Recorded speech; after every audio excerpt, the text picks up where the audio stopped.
What was the worst advice you have ever received? When I went to university I could choose between two major, engineering or language. Being a nation kid, most of my family, friends, relatives and even teachers recommended engineering because it's a men's job. Translator or interpreter are for girls. So I let myself be convinced and picked engineering, although I sucked at maths. Fast forward 8 years now, I'm a low-level worker at a manufacturing plant because I dropped out of uni not being able to keep up with the stress. The irony is that my main job now is to translate email and document for my boss who could barely speak English. I really wanted to major in Spanish, but was discouraged because what will you do with Spanish? Turns out knowing the second most spoken language in the US will indeed get you jobs because all the other parts of a job are on the job training.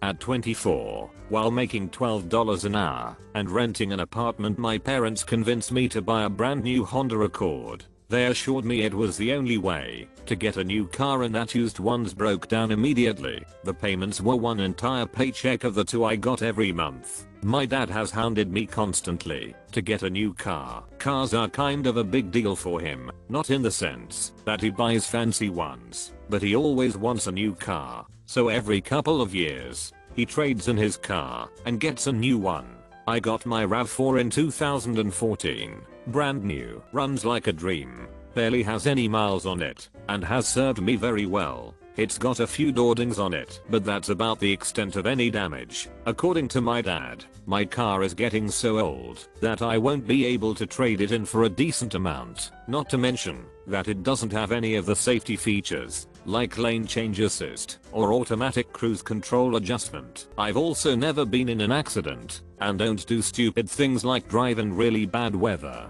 I've patiently explained to him how money works. I have a paid off car right now. I don't owe any sort of money or interest. Zero. Nothing to pay off. My RAV4 gets me from point A to point B. Plus has the interior capacity I need it for. By getting a new car, my new car would do the exact same thing, but I now have to pay like $500 a month. So I ask him, why do I need to pay $500 for 5 years if what I have is sufficient? Then he goes back to the trade-in value and you'd only have to pay like $200 a month because you'd be getting a better deal on your current car. I say, you're ignoring the fact that I still have to pay money when I don't need to.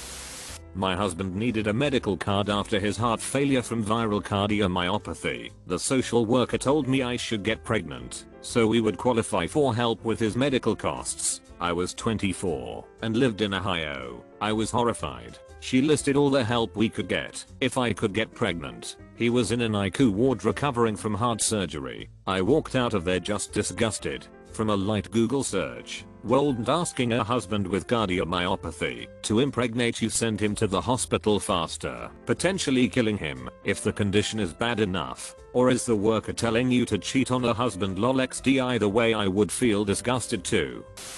Needed to give my newborn baby some water. My mother don't give him sips of plain water. He won't like the taste. Give him cordial or plain old Ribena. Suddenly all the root canals and cavities I'd had made sense.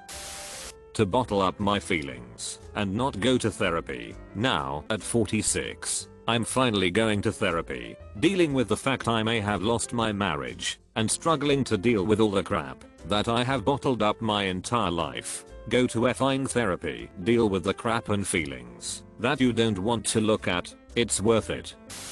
I'm on the autism spectrum. Neurotypical friends and family would always tell me people aren't machines. You can't expect them to behave a certain way. As a result, people's social reactions to comments and actions would always seem like a complete black box to me. I knew they often weren't rational, but I couldn't predict or explain their behaviors, as I just accepted they were random in ways I would never get. Actually, I learned in my mid-20s that people are incredibly predictable machines. People have identities defined by a handful of fairly common beliefs. They will have a handful of emotional reactions when situations interact with those beliefs, and I can read those emotional reactions by highly correlated body language or patterns of speech. All I needed to do was to learn the common pillars of identity, situations that tend to upset them, and the signs of emotional states. Now I'm recognized as a great people leader and communicator at work. If only I had this spelled out to me 10 years earlier.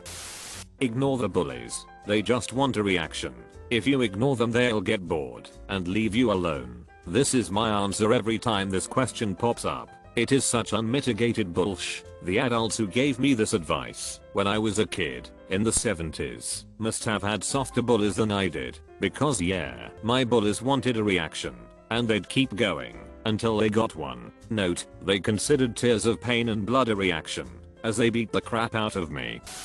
A mobile home is a great first home for a young couple. I wish I had looked into it more. When my company imploded, I was stuck with a $1,000 mortgage payment and $1,100 monthly space rent. In the Los Angeles area, I got a job out of state. Could not sell the mobile home park. Residents were giving up their old paid off homes just to get out of their leases, and the park was selling the houses for $500. That is an exact figure. So no one wanted a brand new house in the same park. I had to just give up the house to the bank. Bank eventually sold it for less than half of the loan balance. My credit recovered 7 to 10 years later.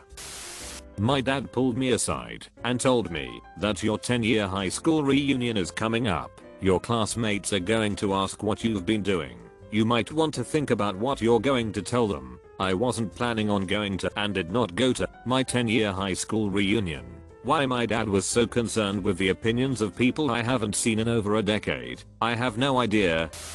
Be realistic about your choices in studies. Immigrant parents sometimes encourage their children to neglect passion for stability. Mix that with the guilt we feel about growing up in better conditions than our extended families back home, and recognizing the sacrifice our parents make to get us in a better place for our future. Ironically, you end up doing something you learn to be good at, but not have much interest in, so it always will be a job and hardly ever enjoyable. Tried it, got depressed and then dropped out in my final year. Felt even more of a disappointment and took a year off to just work and go to the gym. Re-applied to a course I was interested in and became much happier. Gonna start my final year next week and I'm in a much better headspace than 3 years ago, and I'm still interested and it still hasn't felt boring or a chore. Both of my parents taught my brother and I that, so long as someone wasn't married, that they were basically single. My parents never went a year of their marriage without cheating on each other, and my brother and I never actually got to learn what a healthy relationship looked like. So naturally he and I have struggled in our relationships with so's all our lives. To this day I haven't had a single relationship where I have felt like I could trust the other person, and have myself been cheated on multiple times by lovers. That said, they weren't like my parents. I'm in my 30s now, and for the sake of my mental and emotional health have sworn off relationships for the foreseeable future, because I cannot bring myself to see anything but future problems. I mined 2 Bitcoin in winter 2015/16. BTC price was less than $300-400 back then. My friends knew about my funny little hobby when the price peaked at $19K in December 2017 and was dropping to $6K and then even to $3K. My friends were all advising me to sell it immediately because it was just a nonsensical bubble that burst. Guess what? I kept them until March 2021 and will be moving to my own apartment debt-free next year.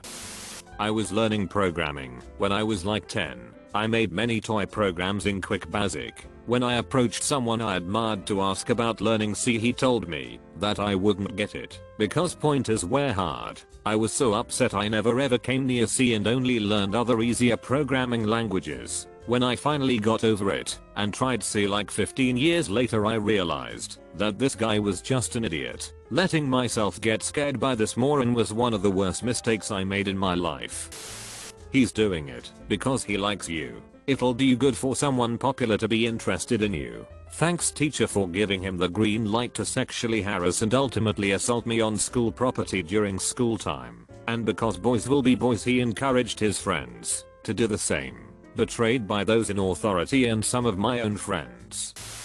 Just went through a breakup, and I was talking to an acquaintance about how I was anxious to meet up for dinner one last time with the lady. I wanted some questions answered and was worried about what her responses may be. After I'm done giving him the rundown, he quickly responds with, "If I was you, man, I wouldn't even ask her questions. Let's be real. All women do is lie. She's not gonna tell you the truth." They don't know what they want. I ignored the F out of that advice, had a very healthy conversation with homegirl, and we are still on amazing terms. I wonder who hurt that man.